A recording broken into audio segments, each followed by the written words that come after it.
is 7,000 words.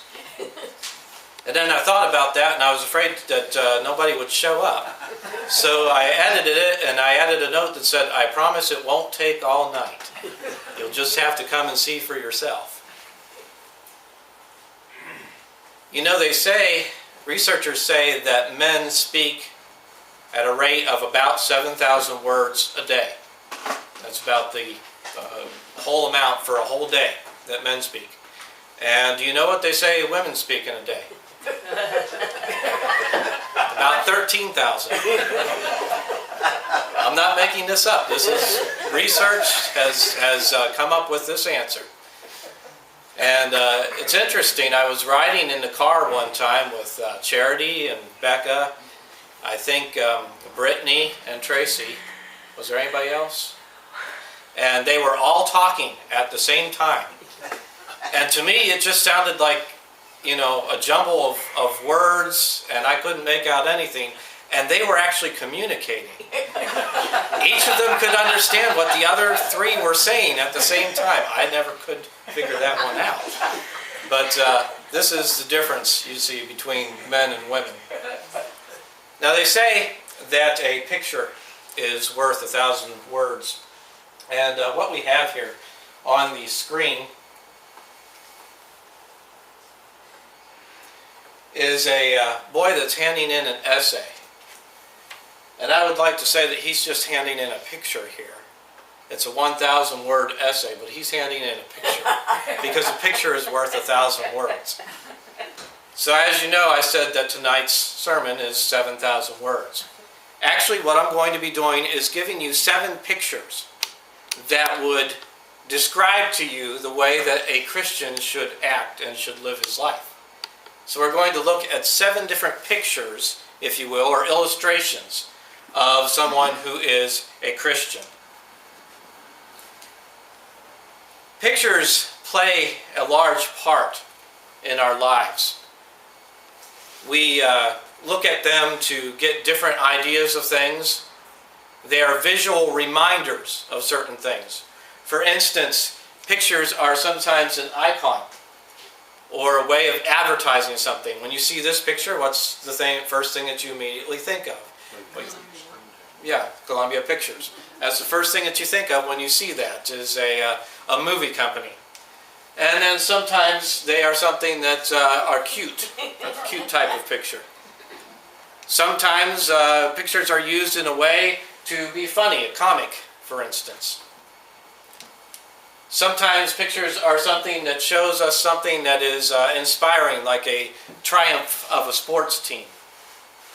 When I was looking for a picture of triumph, I typed in triumph pictures on the Google, and I got about 1,000 pictures of a motorcycle.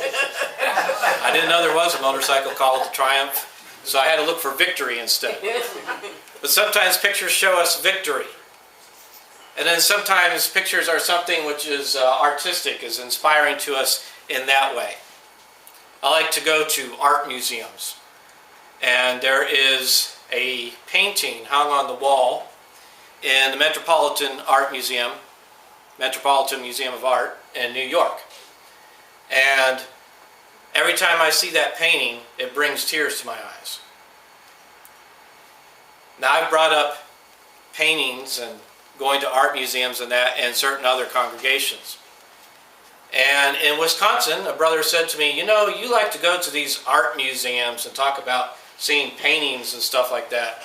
And in Wisconsin, men like hunting and fishing and going to races." And he says, you should go somewhere and preach where the people are more cultured. So I came to North Carolina. But I was talking to Vance tonight over the email, and he had mentioned seeing a Monet in an art museum in the place where he's living now in France. And I wondered how he could have seen that Monet, because I've seen it in the Met Museum in New York. And it turns out Water Lilies is actually a series of paintings, of about 250 paintings that Monet did over a period of time, all of places in his garden. But sometimes pictures do that for us. They inspire us, or they bring us great feeling from the paintings that we see. The first picture I would like to talk about tonight that we are as Christians is aliens. No, it's not the funny looking little guy on the screen there. When we think about aliens, because of the massive amount of sci-fi movies today, we think about the funny little green people or gray people or whatever it may be.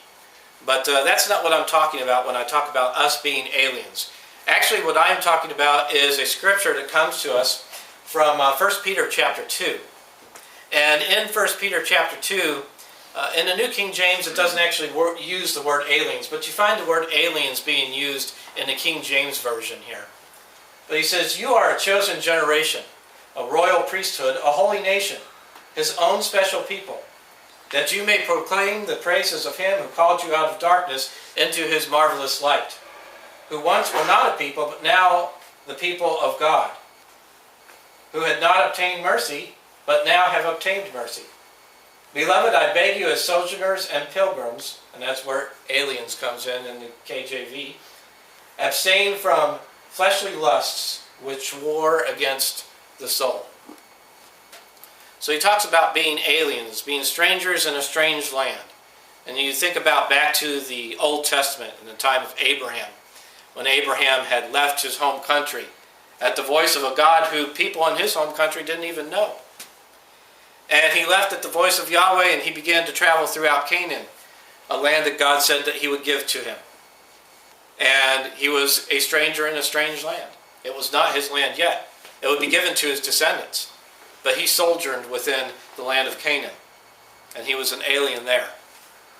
I think back to the time that I was in Peru. And it was the first time that I had ever been in another country, if you don't count Canada. I don't count Canada. But it was the first time I'd been in a completely different culture like that. And all the people were speaking a different language, and it was very hard to catch on to what was going on in a lot of cases. Now, I was with 6 other people. And when the plane landed, and everybody was getting off the plane and sort of shoving each other and everything, one of my friends, Jonathan, who was sitting next to me on the plane, said very quietly, "We're gonna die." And Joey looks at him and he says, "Shh, don't let them know we're not from here." I looked around the plane of brown faces and at 7 very white people. And I looked at Joey and I said, "Oh yeah, they'll never know we're not from here." Things were very hard to catch on to in Peru. They had different customs. They had different ways of doing things.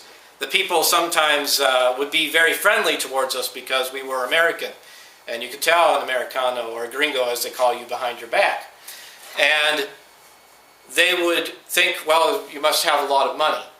So when we went into a McDonald's, they actually seated us. Never been seated at a McDonald's in America, but they seated us in a McDonald's in Peru. So there were a lot of things that were very different to us. The language was different. In addition to some people being very friendly, there were some people who weren't friendly at all. We had some people that tried to trick us. There were money changers, just like the money changers in Jesus' day in the temple. And the money changers tried to cheat us one day. And we had somebody with us who was also very light-skinned like we were, because she was from Alaska. But she'd been living in Peru for about 10 years and was married to a Peruvian. And she understood fluently the Spanish language, and she heard them talking to each other. And so we were able to get the correct amount of money from them. But they were talking to each other about how funny it was that they had been able to cheat us out of some of the money that was due us. So in these different cultures, a lot of times it's hard to have security. It's hard to feel safety. We can know that we have safety in this world, though, because we have Jesus on our side. Now, that may not mean physical safety. Look into the New Testament, you can see that a lot of people did not have physical safety during the New Testament times. People who were thrown to the lions, we know from history, and people who were beaten with rods, all the many things that Paul talked about that happened to him in the book of 2 Corinthians. So there may be some amount of suffering that we face, but we know that we have God on our side. And because of that, we have the security that we know that we will be in heaven and that we are sons of God. But on this earth, we are aliens within a strange land. And with that, I would like to sing, "This World Is Not My Home." Number 230. This world is not my home, I'm just a passing through. My treasures are laid up somewhere beyond the blue. The angels beckon me from heaven's open door, and I can't feel at home in this world anymore. Oh Lord, you know I have no friend like you. If heaven's not my home, then Lord, what will I do? The angels beckon me from heaven's open door, and I can't feel at home in this world anymore. Just up in glory land we'll live eternally. The saints on every hand are shouting victory. Their songs of sweetest praise drift back from heaven's shore, and I can't feel at home in this world anymore. Oh Lord, you know I have no friend like you. If heaven's not my home, then Lord, what will I do? The angels beckon me from heaven's open door, and I can't feel at home in this world anymore.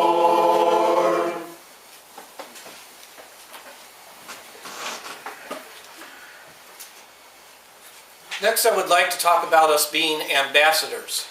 We are ambassadors for Christ. If you look at 2 Corinthians chapter 5 and verse 20, we read these words. "Now then, we are ambassadors for Christ.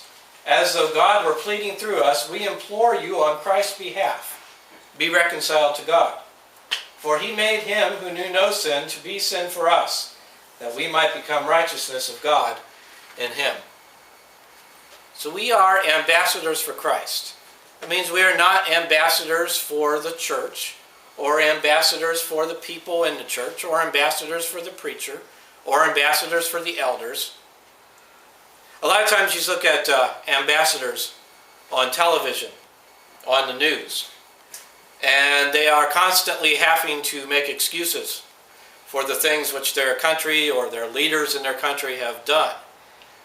It is nice to know that as ambassadors for Christ, we don't have to make any excuses for the things that Jesus has done. We know that Jesus is the best leader in any type of bracket. And so we don't have to make any excuses as we go through life. I think of recently, I believe it was Tom Brady. Is he the quarterback for the Patriots? And he said the best way to get ready for their games is to drink a lot early in the day, and then to be all rowdy by the time that game time comes up. And then they had their press people or ambassadors for the Patriots trying to explain away what Tom Brady had said. Oh no, he meant drink water. Worst excuse I have ever heard for some type of slip-up like what he had made. And Bachmann, the presidential candidate, Michelle Bachmann, the other one that goes around, I have forgotten her name, Sarah Palin.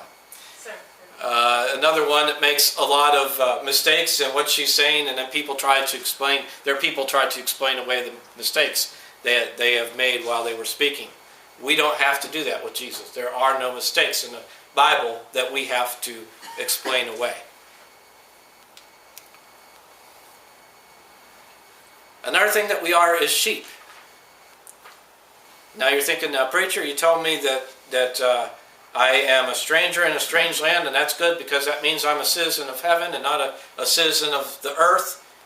And you told me that I'm an ambassador, and that's a great thing because I'm an ambassador for Jesus. And now you tell me that I'm a sheep?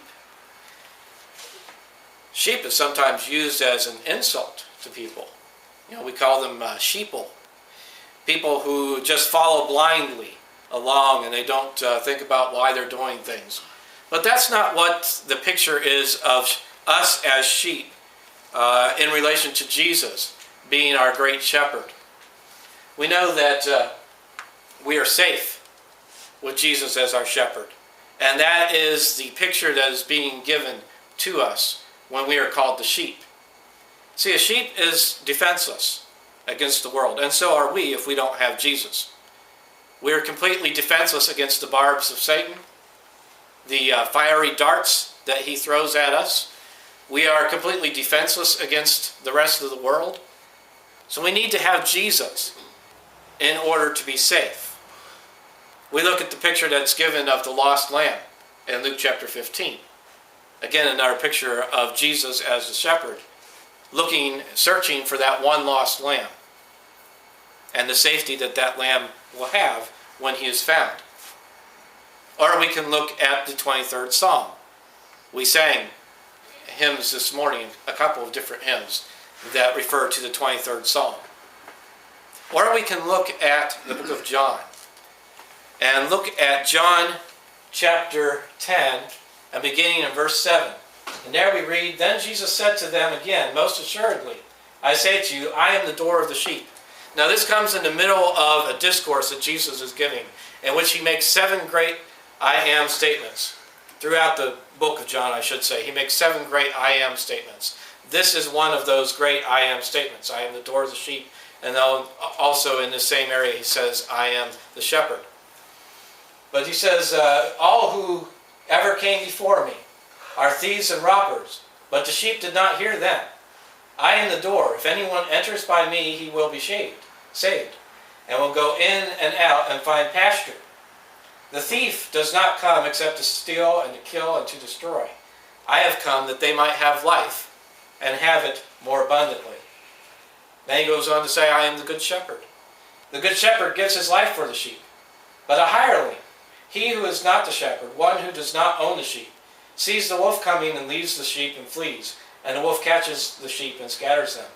The hireling flees because he is a hireling and does not care about the sheep. I am the good shepherd, and I know my sheep, and am known by my own. As the Father knows me, even so I know the Father, and I lay down my life for the sheep. Now basically what we're looking at here is Jesus talking about the fact that he is as a shepherd to us. We know his voice and follow him. If you look at the culture of that time period, the shepherds would all come together, congregate at the well of the city at one time during the day. And all of the sheep would be able to graze and to drink in that area at the same time. When the shepherds left, each shepherd had a certain call that he used. And all of the sheep that belonged to that shepherd would fall into line. They knew his voice, and they followed him. In the same way, we know Jesus' voice, and we follow him. In order to know Jesus' voice, we have to study what he has told us in his word.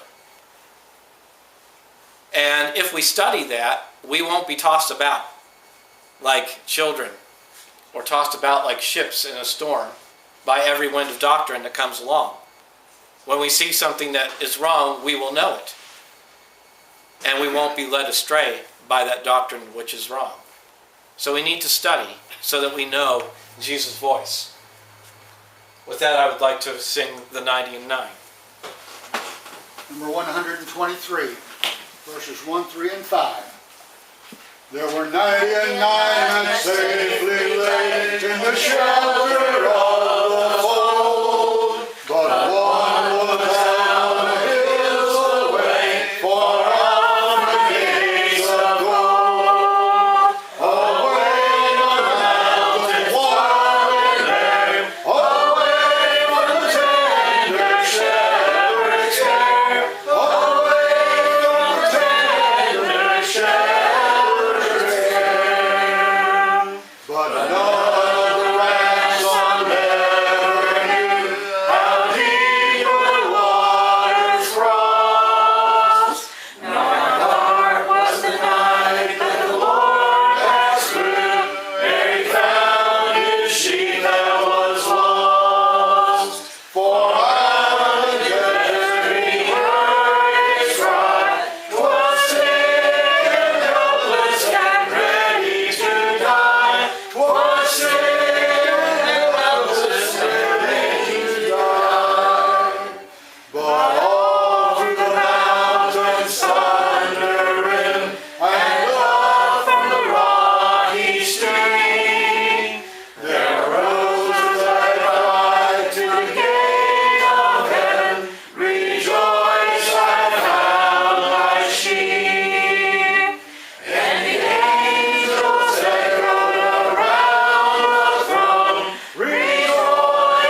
Next, I would like to talk about us being a slave.